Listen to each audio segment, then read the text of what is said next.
안녕하세요. 반갑습니다. 성경을 하루 한 장 내지 두 장 읽어서 성경을 통독하는 프로그램 이 방에 찾아오신 여러분들을 주의 이름으로 환영합니다. 오늘은 구약 성경 신명기 9장부터 10장에 이르는 두 장의 말씀을 함께 말씀을 나누게 됩니다. 하나님은 출애굽한 제2세대들을 향해서 저 너희들 눈앞에 보이는 저 요단강 건너 서편에 있는 저 땅, 약속의 땅, 너희 선조들에게 약속한 그 땅을 너희들에게 넘겨준다라고 말씀하시면서 내가 맹렬한 불로 그들을 다 진멸시킬 것이라고 말씀하십니다. 그러니 너희들이 들어가서 차지하라. 들어가서 저희들을 진멸시키고 그 땅을 차지하라고 말씀하십니다. 근데 주님이 그 말씀을 하실 때 가슴 아픈 말씀을 하고 계십니다. 너희들이 그 땅에 들어가면 그래서 그 땅의 모든 거민들을 다 정복하고 난 다음에 너희들이 그 땅을 이제 분배받아서 살게 될 때 그때 너희들이 내 공의, 내 공로, 내 정직으로 이 땅을 얻었다. 내 힘으로 이 땅을 얻었다라고 말을 하지 마라고 말씀하십니다. 착각하지 말라는 것이지요. 무슨 말씀이십니까?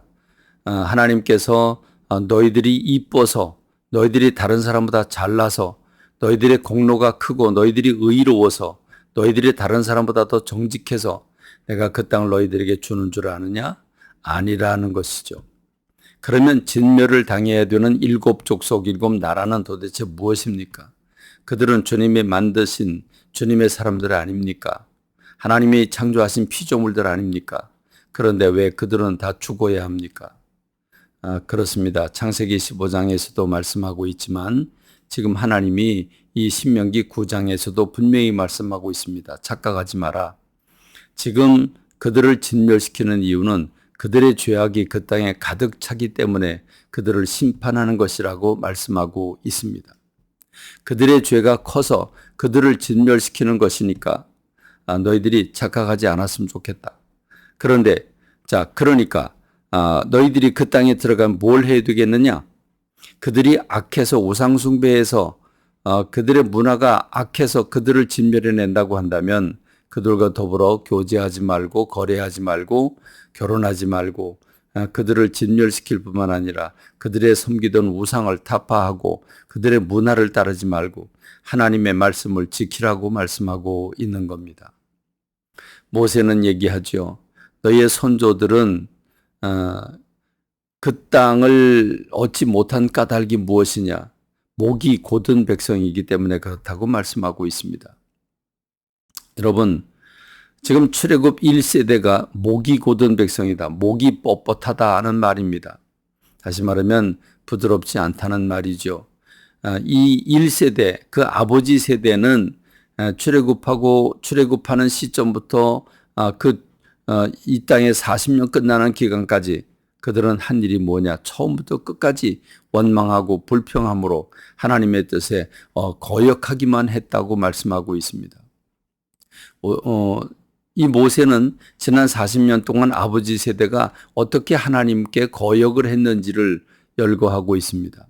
그러면서 하나님이 십계명 주신 것까지도 그들 앞에서 우상 숭배하기 때문에 깨트려버리고 다시 받아왔고 모세가 정말 몇 번씩 여러 번씩이나 이 백성들을 진멸시키지 말아달라고 중보하며 울며 기도하고 그래서 하나님이 기도를 들으셔서 여기까지 온 것이 아닌가라고 지금 모세는 소개하고 있는 겁니다. 그러므로 하나님께서 너희들에게 원하시는 게 뭐겠느냐 생각해 보라는 것입니다. 이스라엘아, 네 하나님 여호와께서 네게 명하시는 여호와의 명령과 규례를 지킬 것이 아니냐 이렇게 얘기를 합니다. 하나님이 바라시는 것이 무엇입니까? 하나님이 정말 마치 한 맺힌 사람처럼 그렇게 하나님의 마음에 원하시는 게 무엇입니까? 이스라엘 백성들이 하나님의 말씀을 실천하고 하나님을 사랑하는데 그 마음과 생각과 뜻과 의지를 다해서 주님을 사랑하는 것, 그것 아니겠습니까? 그런데 모세는 하나님은 왜 그렇게 애절하게 하나님의 말씀을 지키기를 원하고 하나님을 사랑하기를 원하시는가? 그것은 간단하다. 너희들의 행복을 위해서다라고 말씀하고 계십니다.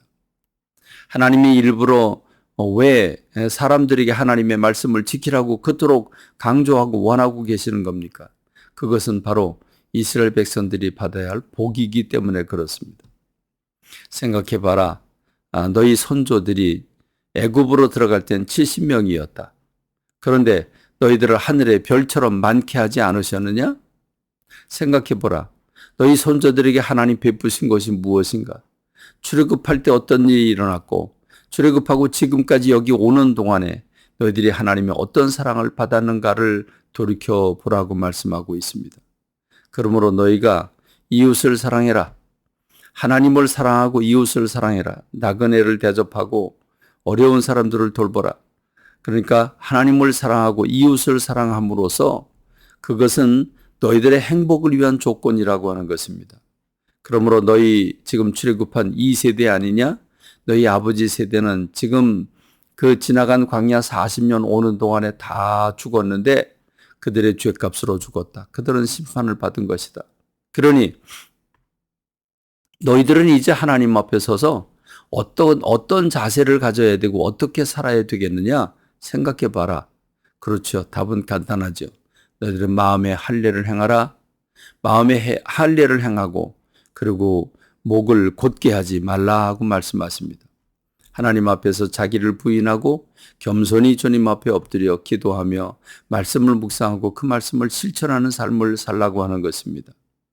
그렇습니다. 이 말씀은 지금부터 3,500년 전에 이스라엘 백성들 출애굽한 2세대에게 주기도 하셨지만 이 말씀은 지금 누구에게 주고 있는 겁니까? 그렇습니다. 오늘 저와 여러분들에게 주고 있습니다.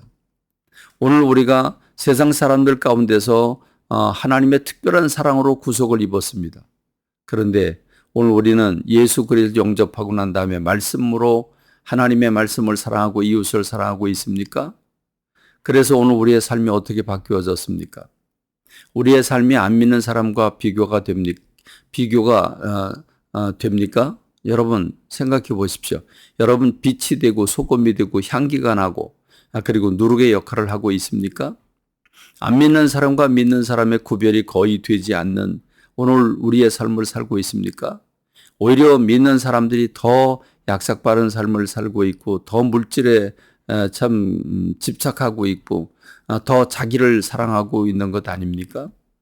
오늘 하나님을 껴부시게 하고 하나님의 말씀을 붙잡고 살면 그것 자체가 우리들에게 행복이라고 하는 사실을 깨닫고 이웃을 사랑하며 그 행복을 함께 나누고 함께 행복해지는 저와 여러분이 되기를 간절히 소망합니다. 감사합니다. 말씀 맺겠습니다.